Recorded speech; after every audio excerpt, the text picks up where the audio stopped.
kesalahan hipnoterapis pemula ketika mereka membimbing klien mereka memasuki kondisi trance. Bertemu kembali bersama saya Erwin Eka dari Indonesian Hypnosis Association, dan di kesempatan kali ini kita akan membahas tentang banyaknya fenomena para hipnoterapis pemula yang mungkin belum banyak memiliki jam terbang dan mereka merasakan kesulitan ketika mereka ingin untuk membimbing klien mereka memasuki kondisi trance yang dalam. Hal ini kerap terjadi karena tentu saja jam terbang mereka belum banyak, belum punya pengalaman. Dan yang paling umum dilakukan biasanya adalah mereka sifatnya textbooks. Mereka belajar di institusi tertentu, mereka menerima materi seputar hipnoterapi. Ada materi tentang induksi, ada deepening, ada sugesti, anchor, dan lain sebagainya. Semuanya dihafalkan. Nah, itu adalah kesalahan yang paling lazim. Jadi, apa yang mereka instruksikan terasa sangat tidak natural.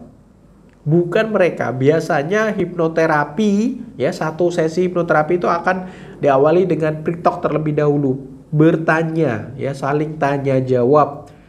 Nah, ketika di situ terjadi obrolan, lalu kemudian ketika hipnoterapis pemula tersebut melakukan sesi hipnoterapinya terasa seperti berbeda. Berbeda dalam artian pemilihan kata, kalimat, seolah-olah antara yang tadi diajak ngobrol dengan yang membimbing mereka masuk ke dalam kondisi trance itu dua pribadi yang berbeda karena mereka hafalan.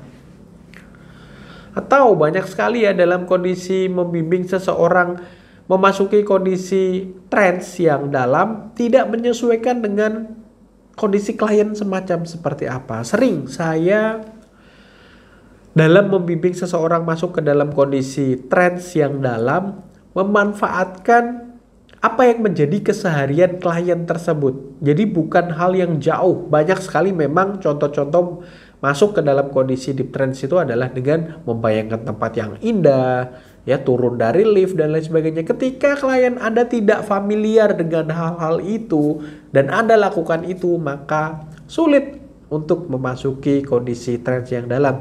Jadi, jadikan rutinitas mereka, keseharian mereka itu sebagai salah satu cara untuk membimbing klien Anda masuk ke dalam kondisi trance yang dalam. Ketika kita awal bertanya, pre-talk kepada mereka tentang perasaan atau keseharian mereka, kebiasaan mereka. Mereka sering misalnya berzikir, mereka sering misalnya menyebut asma Allah. Jadi kan itu sebagai teknik untuk melakukan atau membimbing mereka masuk ke dalam kondisi trance. Dan itu wajib dilakukan dan juga dipahami oleh para hipnoterapis pemula.